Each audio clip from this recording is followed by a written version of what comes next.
Hello, my name is Michaela Auld, and I am currently taking classes at Grand Canyon University.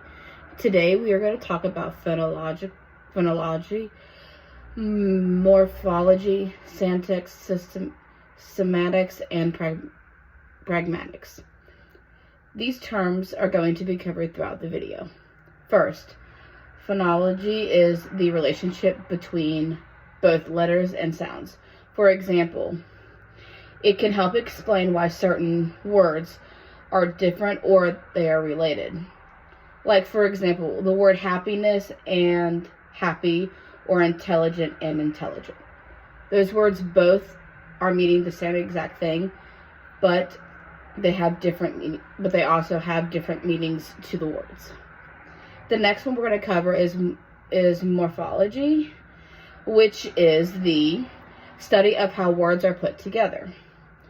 So this focuses more on like suffixes. For example, if you take a cookie, which is a singular, that's the and add the suffix on the end, you will create an entirely new word. For example, instead of saying cookies, instead of saying cookie, I would put an S on there and it would mean cookies, which is changing it to a plural, which means that it's meaning something different than the singular word cookie. The next one we're going to talk about is syntax. It is the words arranged into a sentence that will in a given language. This is important because this is how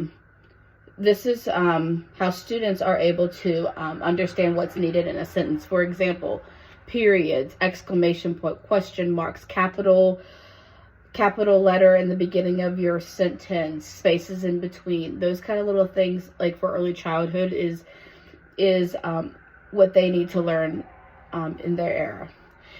The definition of it is it sets forth a specific order of grammatical elements, just like subjects, verbs, and indirect objects.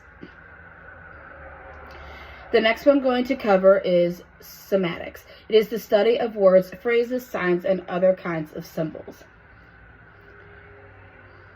Systematics is the study, meaning language. It is applied to any text or singular words. For example, the word destination. There's other words that can describe it, but online it talks about how it's the last stop.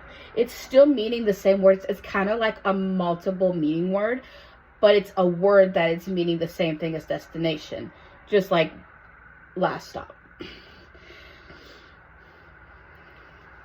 Pragmatics. This is the relationship between neutral language and users of that language. Pragmatics focuses a lot on the speaker.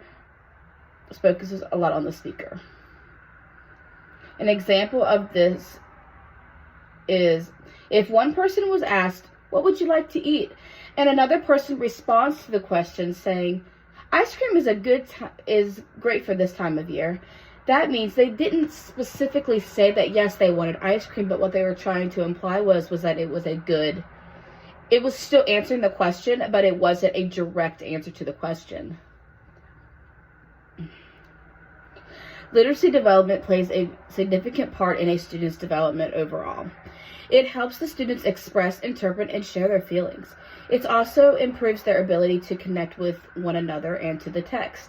Ways to implement literacy development is to use vocabulary words, phonological awareness, encourage decoding abilities, and encourage reading comprehension.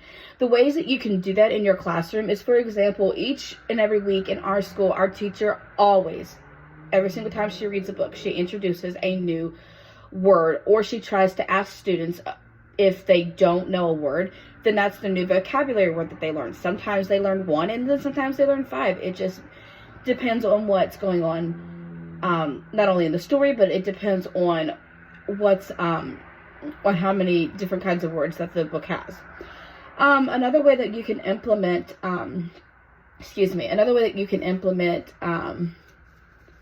vocabulary words is the words that you already learned. You could be doing repetition to keep that going.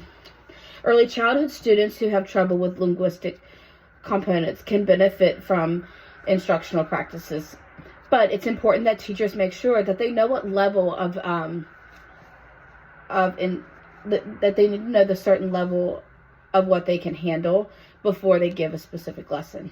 One strategy that would always be good is to only introduce one word at a time to allow the student to understand. Second of all, using visuals is a great opportunity for the student to be able to see it for themselves about what the word is actually meaning.